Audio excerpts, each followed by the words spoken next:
اس کو عید کی طرح منا،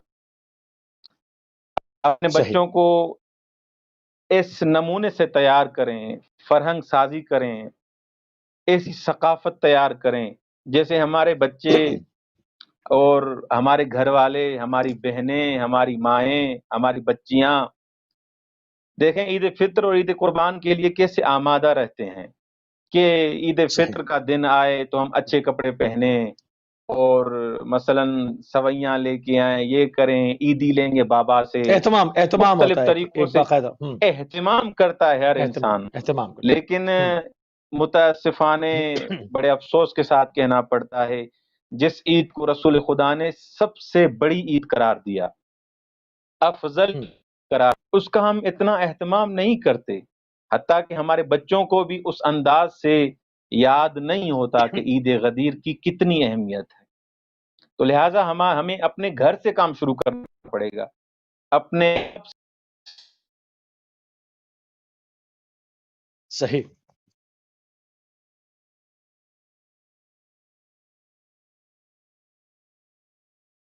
کہ سورہ مائدہ کی جو یہ میں نے آیت نمبر 3 کی تلاوت کی، اس کے کچھ حصے کی، اس میں خداوند کریم نے 4 ایسے سبب بیان کیے ہیں، 4 ایسے ریزن بیان کیے ہیں جن اسباب کی وجہ سے ہمیں اس عید غدیر کو عید کی طرح منانا چاہیے۔ سبحان ان اللہ، سبحان اللہ، اسباب میں بسم سے اللہ۔ اگر کوئی ایک سبب بھی محقق ہو جائے، ایک سبب بھی، تو ہمارے لیے عید بنانے کے لیے ہو جائے، بالکل ایک سبب بھی حاصل ہو جائے تو عید منانے کے لیے کافی ہے۔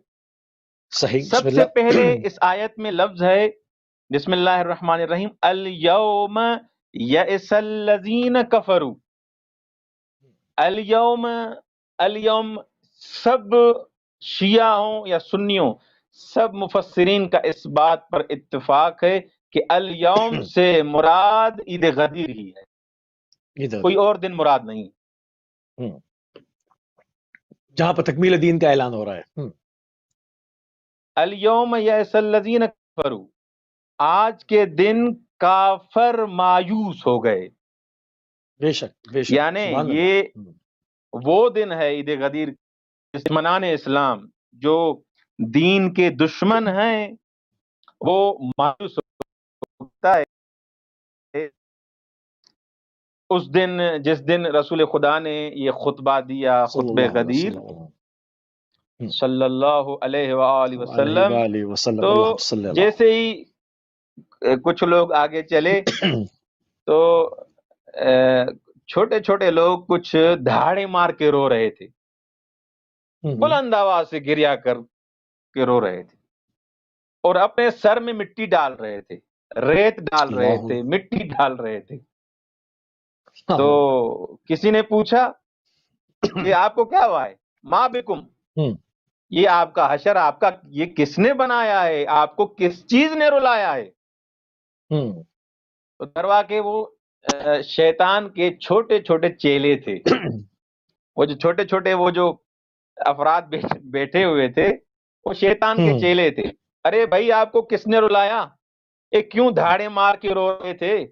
نماز کا پیغام آیا آپ نہیں رو رہے تھے، زکوٰۃ کا پیغام آیا تھا آپ نہیں رو رہے تھے، کس چیز نے آپ کو رلایا ہے؟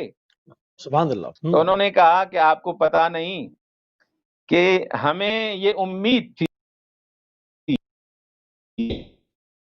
کہ رسول خدا صلی اللہ علیہ وسلم اس دنیا سے چلے جائیں گے تو ہم ان لوگوں کو منحرف کرنے میں کامیاب ہو جائیں گے، جب رسول خدا ہی نہیں ہوں گے تو ان کو کون بچائے گا؟ پھر ہم ان کو آسانی سے منحرف کریں گے، گمراہ کریں گے اور اپنا کام کریں گے۔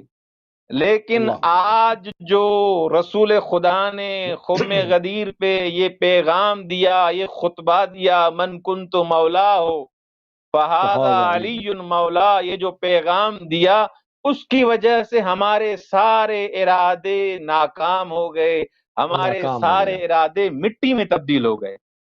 سبحان اللہ، سبحان اللہ، اسی لیے ہم رو رہے ہیں۔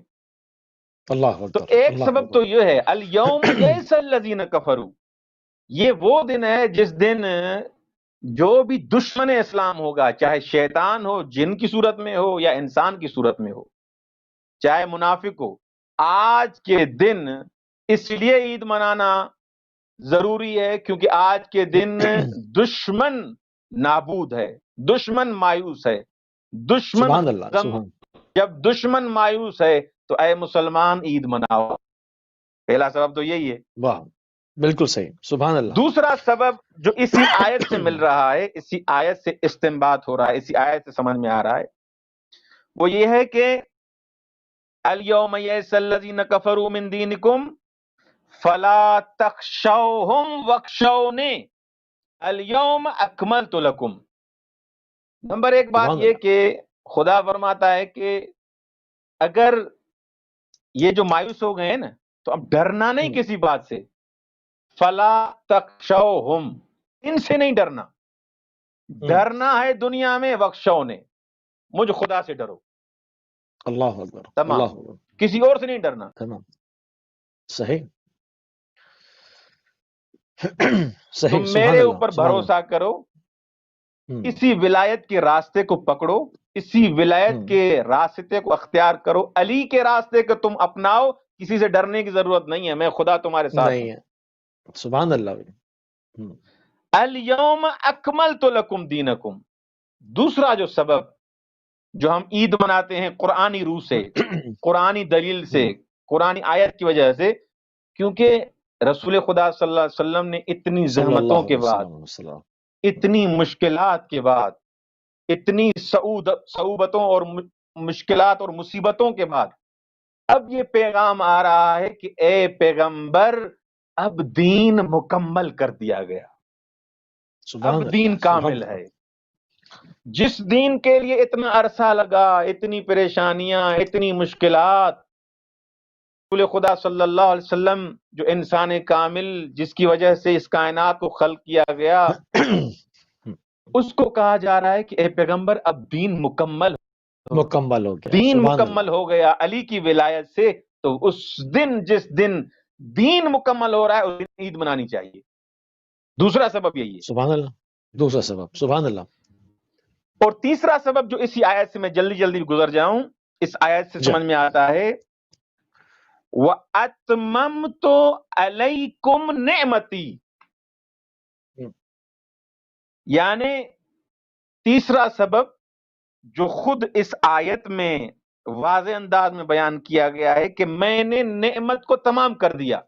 تمام کر اتممتو دیا، سبحان اللہ۔ یعنی کیا؟ نعمتیں دوسرے بھی تھی، کھانا نعمت نہیں ہے کیا؟ پینا نعمت ہے، رسول خدا نعمت ہے، یہ سانس لینا نعمت ہے، نماز نعمت ہے، نعمت تمام ہے، چیز نعمت روزہ نعمت ہے، حج نعمت ہے، ابھی آپ حج کر کے آئے ہیں، تو یہ سب چیزیں نعمت ہیں۔ کم نعمتی، وہ کون سی نعمت ہے جو اب انتہا اور عروج تک پہنچی ہے، جس کی وجہ سے ہمیں واہ، عید، وہ نعمت ہے، نعمت ولایت، سبحان اللہ، سبحان اللہ۔ امامت۔ اے مسلمان، اب تم کو نعمت جو تمام انتہائی اعلی مرحلے سے تمہیں پہنچائی گئی ہے، تمہیں امامت، امام جیسا عظیم تحفہ تمہیں دیا گیا علی ابن ابی طالب کی صورت میں، کہ سبحان اللہ۔ تم مسلمان، تمہیں شکریہ ادا کرنا چاہیے، تمہیں عید منانا چاہیے، عید منانی چاہیے کہ تم کو علی جیسا امام ملا ہے، تمہیں علی جیسا بے شک، رہبر سبحان ملا اللہ، ہے، تمہیں اللہ علی اکبر، ابن ابی اللہ طالب اکبر، جیسا لیڈر ملا ہے۔ جب اس جیسا سبحان لیڈر اللہ، ملا ہے تو تمہیں کیوں نہ عید منانی چاہیے۔ تیسرا واہ، سبب سبحان اللہ۔ تیسرا سبب، سبحان اللہ۔ جس کی تو علیکم نعمتی ہے، نعمتیں جہاں پر ولایت آ جائے، جہاں پر امامت آ جائے، امامت سے بڑی کوئی نعمت ہے ہی نہیں۔ ہے ہی تو نہیں، جب سبحان اللہ، سبحان اللہ۔ امامت علی ابن ابی طالب کی صورت میں نبی تمہیں طالب علیہ ملی، السلام علیہ وسلم، مولا علی امام ملے، اب تم پر حجت قائم کر دی گئی، اب تم عید مناؤ۔ سبحان اور اللہ۔ چوتھا سبب جس کی وجہ سے ہم عید مناتے ہیں، عید غدیر کو، وہ یہ ہے کہ وَرَضِيتُ لَكُمُ الْإِسْلَامَ دِينًا۔ واہ، آپ خود اندازہ اور آج لگائیں، راضی ہو کیا؟ خود اندازہ بہت لگائیں اہم نقطہ کہ ہے، حج کا بہت اہم پیغام نقطہ ہے۔ آیا، نماز کا پیغام آیا، ہاں اتنے پتھر رسول خدا نے جھیلے، کتنے صحابی شہید ہو گئے، دعوت العشیرہ، یہ روزے، بہت بہت نمازیں، اتنے ساری مشکلات اور پیغامات، احکامات، فروع، اصول، سب پیغامات پہنچ گئے۔ اللہ نے سبحان یہ نہیں اللہ، فرمایا رضیت لکم الاسلام دینا۔ دینا، جب مولا سبحان علی اللہ، ابن سبحان ابی طالب علیہ الصلوۃ والسلام الصلاۃ والسلام، کی ولادت اور امامت کا پیغام پہنچایا گیا، بلغ کا پیغام جب پہنچایا گیا، من کنت مولا کا اللہ، پیغام جب پہنچایا گیا، اب اللہ سبحان اللہ، فرما رہا سبحان ہے اللہ، رضیت لکم الاسلام دینا، تم اب اسلام اس دینا، سبحان اسلام، اللہ، اب اس دین سے میں راضی ہوں، راضی ہو گیا، اب میں سبحان اس اللہ، دین سبحان سے اللہ، راضی ہوں۔ جب میں اس دین سے راضی ہوں تو کیوں نہ ہم خوشی منائیں کہ جب مولا علی کی صورت میں جب ہمیں ولایت عطا کی گئی، مولا کی، مولا ہمارے امام بنے اور خدا راضی ہو گئے، جب خدا راضی ہو تو ہر مومن کو عید منانی چاہیے۔ چوتھا سبب سبحان اللہ، جس کی وجہ سے ہم مومنین مسلمان سارے عید مناتے ہیں، سب کو عید منانی چاہیے، رضیت لکم اسلام دینا، سبحان اللہ۔ یہ چار جو ہے وہ بہترین آپ نے اس کے جو ہے وہ اس دین توجیحات سے بیان راضی ہے۔ کی۔ بالکل، چار آپ نے یہ بہترین توجیحات بیان کی کہ عید منانے جو ہم عید غدیر مناتے ہیں اس کی وجہ کیا ہے، اس کے عقلی اور قرآنی جو ادلہ ہیں، جو دلائل ہیں، قرآنی جو ہے وہ برہان ہے، وہ آپ نے پیش کی لوگوں کے سامنے۔ قبلہ غدیر کے پیغام کے بعد تاریخ کیا کہتی ہے، کون کون سے واقعات، اگر کیونکہ وقت ہمارے پاس کم ہے اور ہم تیزی کے ساتھ گزر رہے ہیں، کون کون سے واقعات رونما ہوئے اس غدیر کے بعد، تاریخ کیا بتاتی ہے؟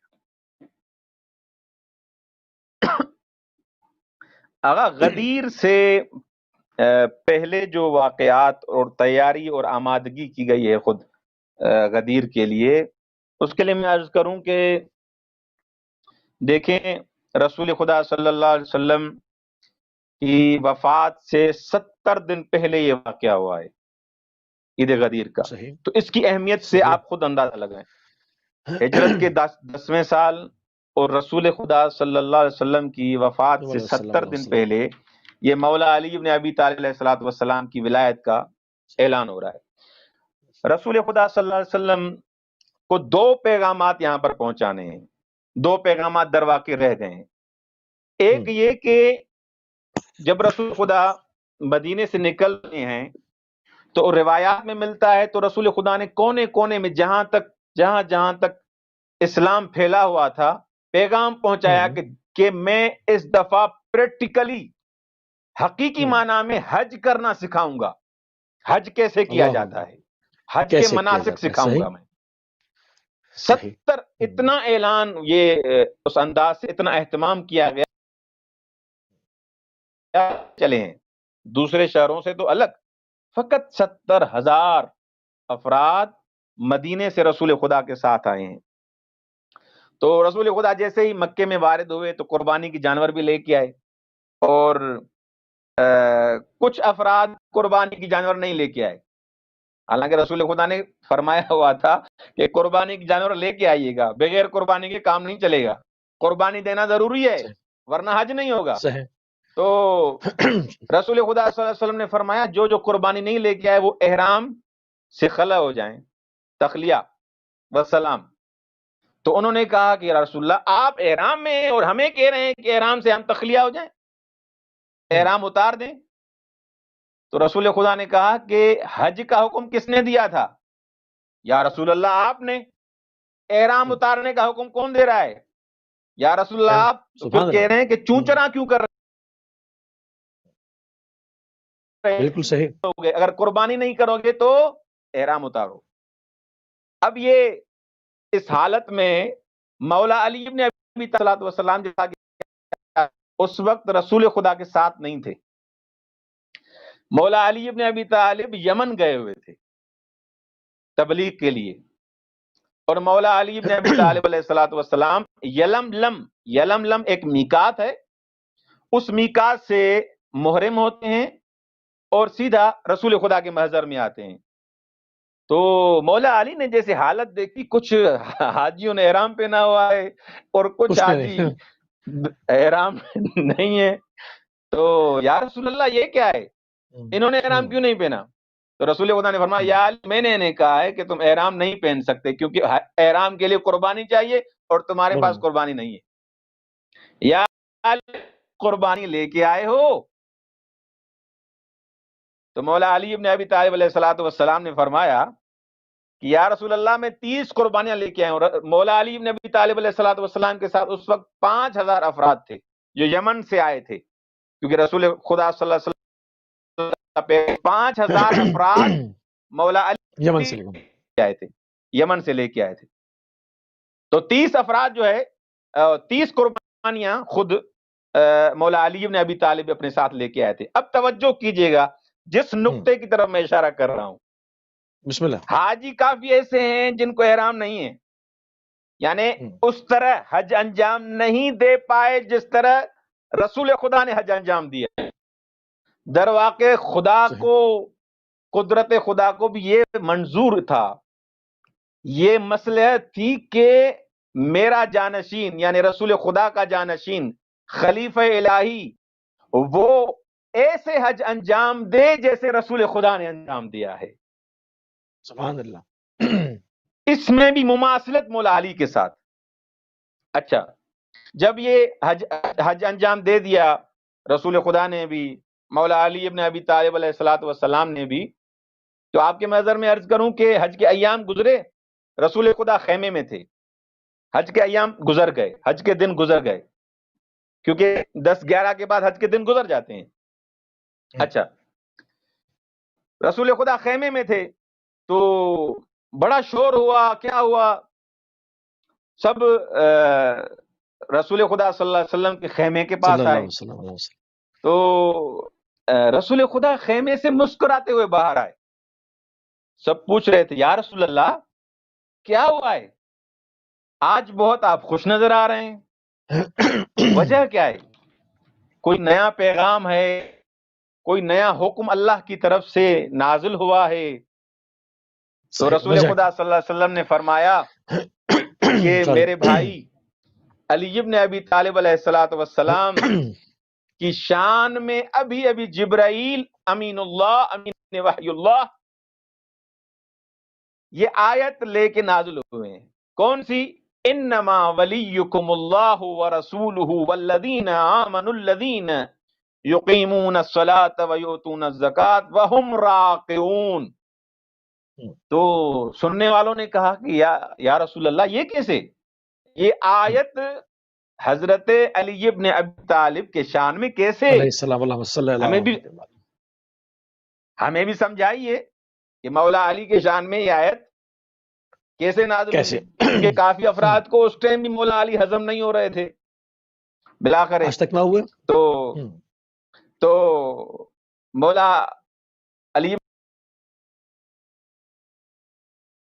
اللہ ہمیں بتائیے کہ یہ کیسے مولا علی کے بارے میں نازل ہوئی ہے؟ رسول خدا نے فرمایا آئیں میرے ساتھ، آئیں، چلتے ہیں مسجد الحرام۔ اچھا، مسجد الحرام میں سب آئے تو وہاں پر دیکھا کہ ایک فقیر ہے، اس کے ہاتھ میں انگوٹھی ہے۔ ارے بھائی یہ انگوٹھی، رسول خدا صلی اللہ علیہ وسلم نے پوچھا یہ انگوٹھی کہاں سے ملی؟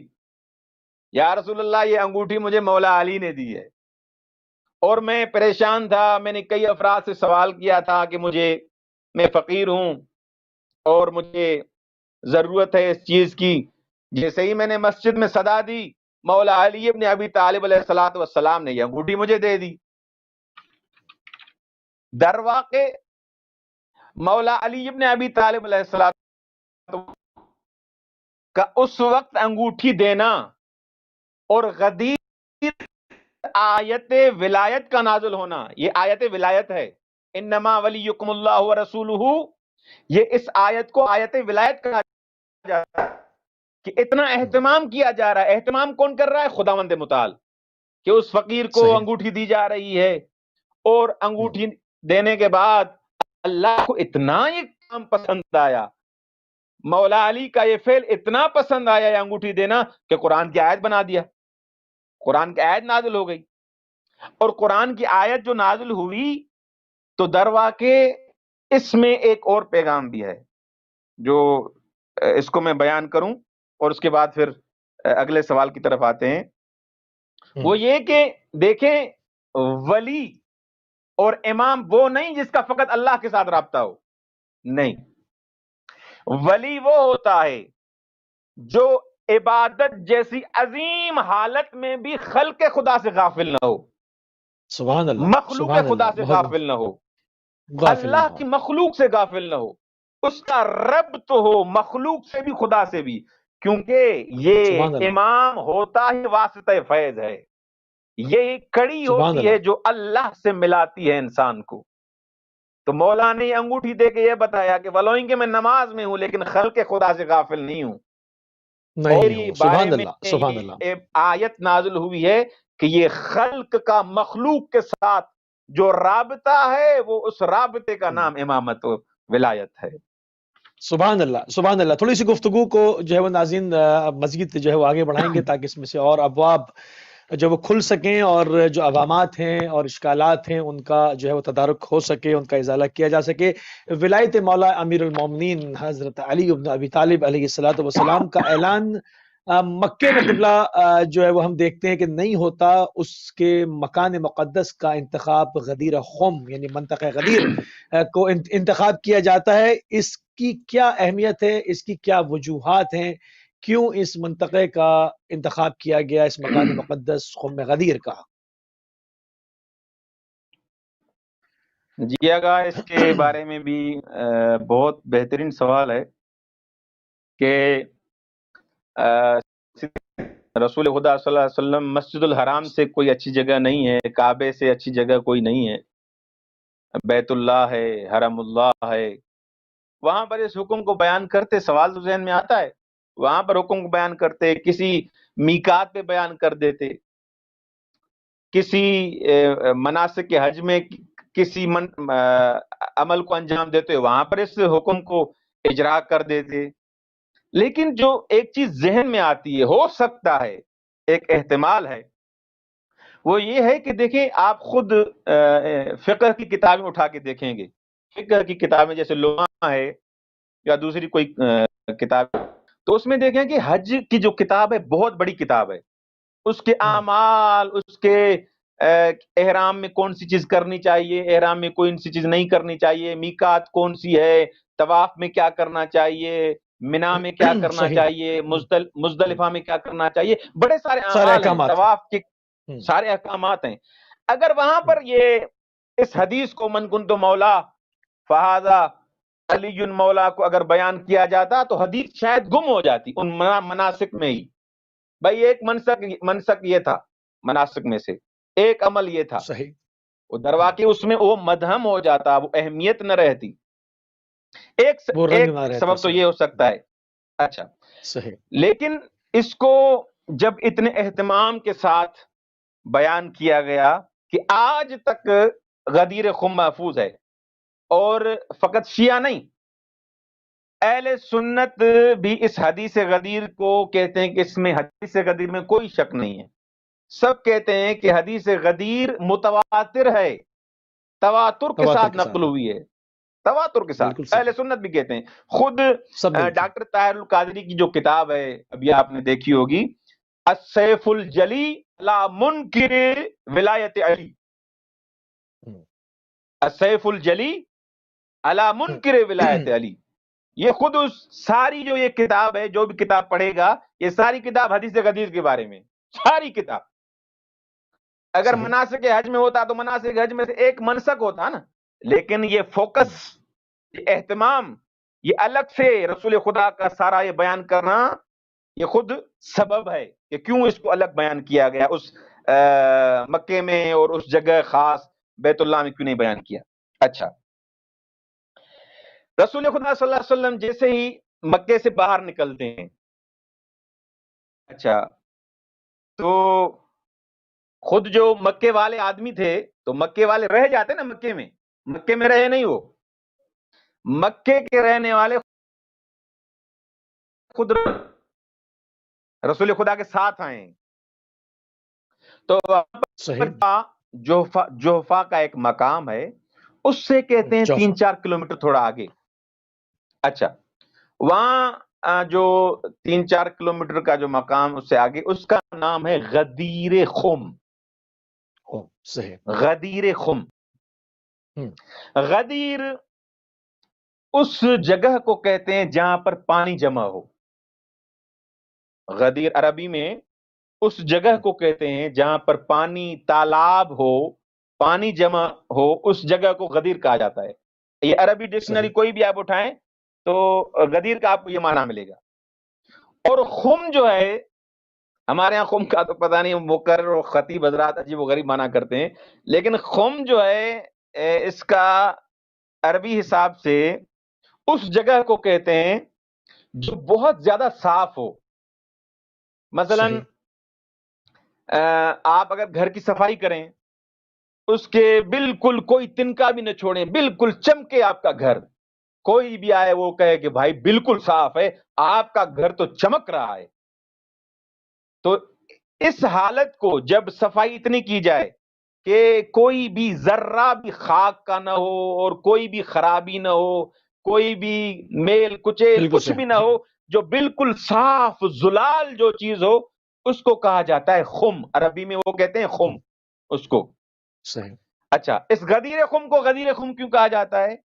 وہ اس لیے کہا جاتا ہے کہ وہاں پر جہاں پر رسول خدا صلی اللہ علیہ وسلم نے جہاں خطبہ دیا ہے، خطبہ غدیریہ، وہاں پر جو پانی تھا، وہ جو تالاب، وہ بہت صاف اور زلال تھا، پاکیزہ تھا، صاف ستھرا تھا، شیرین کہ اس غدیر جہاں پر تالاب تھا، سب نے کہا غدیر خم، بہت صاف ستھرا پانی. اسی وجہ سے اس غدیر اس جگہ کو، اس جگہ کا نام پڑ گیا کیا؟ غدیر خم.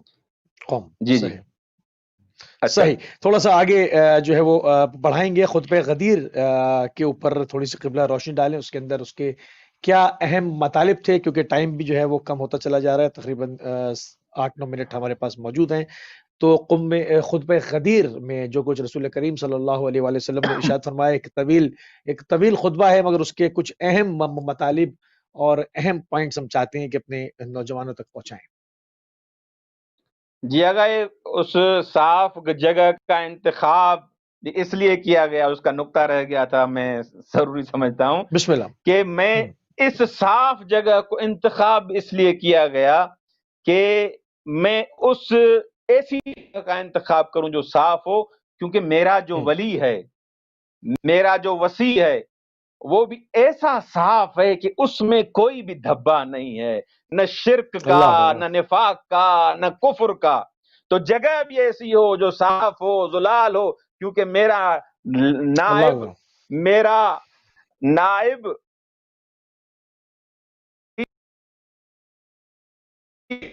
جھکا ہے تو فقط خدا کے سامنے جھکا ہے. اسی لیے غدیر خم کا انتخاب کیا. سبحان اللہ، سبحان اللہ، سبحان اللہ. اچھا، خطبہ جو آپ فرما رہے ہیں کہ 3 گھنٹے تک یہ خطبہ چلا ہے.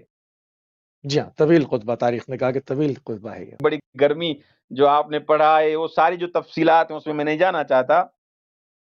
اس میں کیا کیا کہ یہ جو رسول خدا کے اصحاب تھے، ان کو رسول خدا نے حکم کیا کہ وہاں پر چھوٹے چھوٹے پودے تھے، چھوٹے چھوٹے درخت تھے جن میں کانٹے تھے.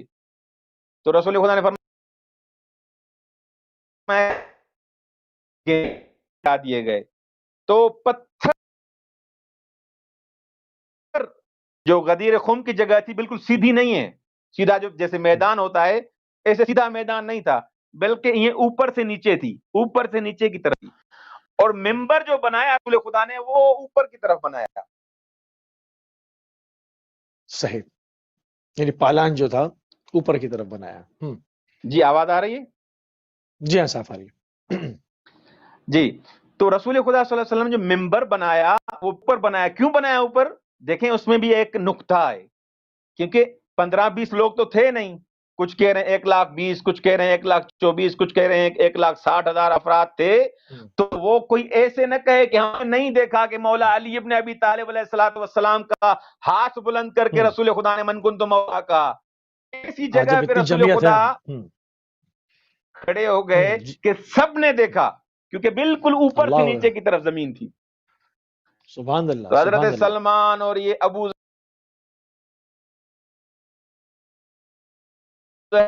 بنا پتھروں کے بعد، پھر وہ سارے جو افراد تھے ان کے پالان جو تھے سواریوں کے. آواز کٹ گئی تھی جناب سلمان کے بعد، دوبارہ سے فرما دیجئے. جی جی. میں نے کہا کہ یہ اصحاب وہ پتھر لے کے آئے، پتھروں سے ممبر بنا، اور پھر جو اصحاب تھے ان کی سواریوں کے پالان بھی اس پر رکھے گئے، اس ممبر پر. صحیح. اور پھر اس ممبر پر رسول خدا صلی اللہ علیہ وآلہ وسلم. صحیح. اب کیا جا رہا ہے، کچھ افراد جو ہے نا وہ تعصب کی اینک اتار کر بالکل دقت سے غور و فکر کے ساتھ آدمی خود سوچے کہ جو چلے گئے ہیں ان کو بلایا جا رہا ہے، جو پیچھے رہ گئے ہیں ان کا انتظار کیا جا رہا ہے، کانٹوں کو ہٹایا جا رہا ہے، سواریوں کے پالان جو ہے وہ ان سے ممبر بنایا جا رہا ہے. اتنی گرمی میں وہ مواخات جو بھائی چارہ خود مکے میں ہو چکا ہے، بھائی چارے کا یہاں پر اعلان کے لیے یہ سارا اہتمام کیا تھا. یعنی توجی بھی پیش کرتے ہیں تو وہ کتنی کمزور کہ جی بھائی بنایا تھا، دوست بنانے کا اعلان کیا تھا. کیا اس سے قبل آپ کے دوست نہیں تھے، بھائی نہیں تھے؟ اور اتنی زحمت جیسے کہ آپ کہہ رہے ہیں کہ 1.25 لاکھ لوگوں کو جمع کرنا، 1,60,000 تک لوگوں کو جمع کرنا، ممبر بنانا اتنی گرمی میں، مطلب یہ بتانے کے لیے کہ یہ میرے بھائی ہیں، مطلب عذر بھی پیش کر رہے ہیں تو کتنا کمزور. اور خود رسول خدا نے خطبہ ارشاد فرمایا، اس خطبے میں پہلے جو حصہ توحید کا ہے، جس میں توحید کو بیان کیا ہے. زندگی رہی تو اس توحید کو بیان کریں گے کہ رسول خدا نے بہترین توحید بیان کیے وہاں پر خطبہ غدیریہ میں. اس کے بعد خود منصب امامت اور ولایت کو بتایا کہ منصب امامت اور ولایت کیا ہے. کیا منصب امامت و ولایت لوگوں کے ہاتھ میں ہوتا ہے؟ منصب امامت و ولایت اللہ کے ہاتھ میں ہوتا ہے. وہاں پر رسول خدا نے فرمایا ہے فَعْلَمُوا مَعَاشِرَ النَّاسِ ان اللہ قد نصب لکم ولیا و اماما. سبحان اللہ. تو اس خطبے میں رسول خدا نے فرمایا ہے کہ جان لیں کہ امام میں بھی نہیں بنا سکتا، جانشین میں بھی نہیں بنا سکتا، یہ امام بنایا ہے تو اللہ نے بنایا ہے. وَعْلَمُوا، جان لو اے سب انسانوں، ان اللہ،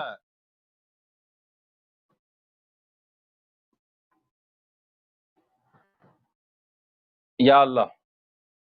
آواز آ رہی ہے گا؟ جی جی آ رہی ہے، فرمائیے. قد نصب لکم ولیا و اماما، اللہ نے آپ کے لیے مقرر کیا ہے امام کو اور ولی کو، میں نے نہیں. بالکل صحیح. یعنی کیا اس سے بتانا چاہ رہے ہیں کہ نصب کرنے والا، امام بنانے والا ہے تو خدا ہے اور کوئی نہیں ہے، خدا ہے. پھر مولا فرماتے ہیں فضائل علی ابی طالب علیہ الصلوۃ والسلام عند اللہ عز وجل وقد انزلها فی القرآن. مولا علی ابن ابی طالب علیہ الصلوۃ والسلام کے فضائل کوئی بھی شمار نہیں کر سکتا. یہ کون فرما رہے ہیں؟ رسول خدا صلی اللہ علیہ رسول خدا فرما رہے ہیں، زبان وحی ہے کہ مولا علی کے فضائل کو شمار نہیں کر سکتا. پھر وہ جو مشہور حدیث ہے کہ لو ان الریاض اقلام، یہ باغ سارے قلم بن جائیں، جن اور انس جو ہیں وہ لکھنے پہ بیٹھ جائیں اور اس کو شمار کریں، پھر بھی مولا علی کا فضائل شمار نہیں کر سکتے. یہ مولا علی بن ابی طالب کے لیے فرما رہے ہیں. پھر فرما میں نے اس کو بھائی پہلے بھی چنا تھا. فَعْلَمْ كُلَّ أَبْيَضٍ وَكُلَّ أَسْوَدٍ، ہر کالا اور سفید، یہ جان لے، ہر چھوٹا اور بڑا سب جان لیں، ان علی ابن ابی طالب، کہ مولا علی ابن ابی طالب اخی وصیی خلیفتی والامام من بعدی، میرا بھائی بھی ہے، میرا وصی بھی ہے، میرا خلیفہ بھی ہے، اور اس کی نسبت میرے ساتھ ویسے ہے جو ہارون کی موسیٰ کے ساتھ تھی، الا انہ لا نبی بعدی، فقط فرق یہ ہے کہ میرے بعد کوئی نبی نہیں ہے، لیکن میرا وصی بھی یہی ہے، میرا امام بھی یہی ہے، میرے بعد امام بھی یہی ہے، اور میرا خلیفہ بھی یہی ہے. پھر علی آیت جابی، ولایت کا سبحان دوبارہ اللہ، تذکرہ کیا، انما ولیکم اللہ ورسولہ، پھر مولا اس کی تلاوت کی ہے، پھر مولا فرماتے ہیں فقط یہ امام نہیں ہے، سبحان اللہ، مرحوم من تبعہ، رحمت ہو اس پر جس نے علی کی اتباع کی، رحمت ہو اللہ اس اکبر، پر جس نے اللہ اکبر، علی کو سچا کیا، سبحان رحمت ہو اللہ، اس پر سبحان لمن سمع من ہو، رحمت ہو اس پر اللہ، جس نے علی کا کلام مانا، علی کی بات مانی، علی کی اطاعت کی، ثم سبحان اللہ، الامامت فی ذریتی من ولدہ، یہ توجہ، یہ بہت عظیم جملہ ہے کہ امامت میری ذریت میں ہے، رسول خدا فرماتے ہیں امامت میری ذریت میں ہے، لیکن کیسے؟ سبحان من اللہ، ولدہ، اولاد علی کی ذریت میری، اللہ اکبر، سبحان اللہ، سبحان اللہ، اللہ اکبر، سبحان اللہ، یعنی ساری سبحان اللہ، امامت سبحان، امام زمانہ تک جو سلسلہ ہے رسول خدا بتا رہے ہیں کہ ثم کہ الامامت میری ضروریت فی ہے، ذریتی، امامت میری ذریت میں ہے، جناب سیدہ کی نسل سے ہے، لیکن اولاد علی سے ہوگی، علی سے اللہ ہے، اکبر۔ سبحان اللہ، اللہ اکبر، اللہ اکبر، سبحان پھر اللہ، سبحان اللہ، معاشر الناس هو الامام المبین، یہ امام مبین الذی ذکرہ اللہ فی سورہ یاسین، سورہ یاسین میں جو امام کی طالب ہے، علی کو نہ بھلانا، علی سبحان ملا اللہ، کے قبلہ توبہ ہے، علی کو جو مانے گا اس کی توبہ قبول ہے، ورنہ اس کی توبہ بھی قبول نہیں ہے، علی قبول مفسر نہیں ہے، قبلہ حقیقی قرآن ہے۔ قبلہ 2 منٹ رہ گئے ہمارے پاس، ہم چاہیں گے کہ کچھ پوائنٹس جو ہے وہ اور ہمارے نوجوانوں تک پہنچا دیں تاکہ اس کے بعد ہم پروگرام کا اختتام کریں۔ جی آگا، اسی خطبے میں خود رسول خدا صلی اللہ علیہ وآلہ وسلم نے فرمایا کہ هو الامام المبین، یہ علی، حالانکہ مطالب تو بہت زیادہ ہیں، 3 گھنٹے کا خطبہ ہے، یقیناً، الذی ذکرہ اللہ فی سورہ یاسین، سورہ یاسین میں جو امام مبین آپ پڑھتے ہیں، امام مبین، امام مبین، وہ امام مبین کوئی اور نہیں، علی ابن ابی طالب ہے۔ بے شک اور ایسی، آیت اللہ جواد عاملی حفظ اللہ ہمارے استاد فرماتے ہیں کہ مولا علی نے فرمایا تھا نا کہ انی اعلم طرق السماوات، میں آسمان کے طریقے، راستے زمین سے زیادہ جانتا ہوں، تو آقا نے فرمایا کہ کیوں نہ جانے، کیونکہ وہ ملکوتی شخصیت ہے، ہم نہیں اسے اللہ پہچانتے، نہیں ہے، اللہ تو ملکوت کا جو بندہ ہے، ملکوت کی جو ہستی ہے، وہ تو ملکوت کو زیادہ ہی پہچانے گی۔ اس میں خطبہ غدیر جو ہے وہ 3 گھنٹے کا خطبہ، اور اس کی اگر مطالب کو صرف ترجمے کو ہی بیان کیا جائے تو جس طرح سے اس کا ایک طویل دورانیہ ہے، پھر اس کے اندر ان چیزوں کے اوپر ابحاث، اور یہ بہت باقاعدہ اس کے اندر اشرے کے اشرے چاہیے، اور سالہ سال سے اس کے اوپر گفتگو ہو رہی ہے اور ہونی بھی چاہیے۔ بہرحال بہت شکر گزار ہیں قبلہ سید احمد نقوی صاحب آپ کے کہ آپ نے اہل بیت ٹی وی کو اپنا قیمتی ٹائم دیا اور اس امامت و ولایت کے سلسلے کو جو ہے وہ آگے بڑھانے میں اپنا کردار ادا کیا۔ تو ناظرین، ہر سال جو ہے وہ یہ فرصت آتی ہے کہ اس میں پوری ہم کوشش کرتے ہیں کہ جو غیر حاضر تھے، جو اس وقت غیر حاضر تھے، ان تک جو ہے وہ یہ خطاب پہنچایا جائے، ان تک ان مطالب کو پہنچایا جائے تاکہ حجت تمام ہو جائے، کوئی یہ نہ کہہ سکے کہ جی ہم تک ولایت امیر المومنین علی بن ابی طالب السلام کا جو ہے وہ پیغام بہم پہنچا نہیں، ہمیں تو معلوم نہیں تھا کہ کس وقت جو ہے وہ رسول اللہ نے اعلان کیا۔ تو ان تمام چیزوں کو میڈیا کے توسط سے، کیونکہ اس وقت سوشل میڈیا کا اور میڈیا کا زور ہے، اور جو ہے وہ قدغنوں کا زمانہ ختم ہو گیا کہ ان چیزوں کو جو ہے وہ روک جاتا تھا۔ اب اس پیغام کو زیادہ سے زیادہ جو ہے وہ آگے بڑھانا ہے تاکہ جو تمام غیر حاضرین تھے ان تک جو ہے وہ یہ چیزیں جو ہے وہ تمام تاریخی حقائق پہنچ جائے اور حجت ان کے اوپر تمام ہو جائے۔ ہمارے پروگرام کا ٹائم جو ہے وہ ناظرین ختم ہوا۔ ہماری اور آپ کی ملاقات انشاءاللہ کل بدھ کے روز ہوگی 4 بجے UK ٹائم سے۔ اجازت دیجیے، السلام علیکم ورحمۃ اللہ وبرکاتہ۔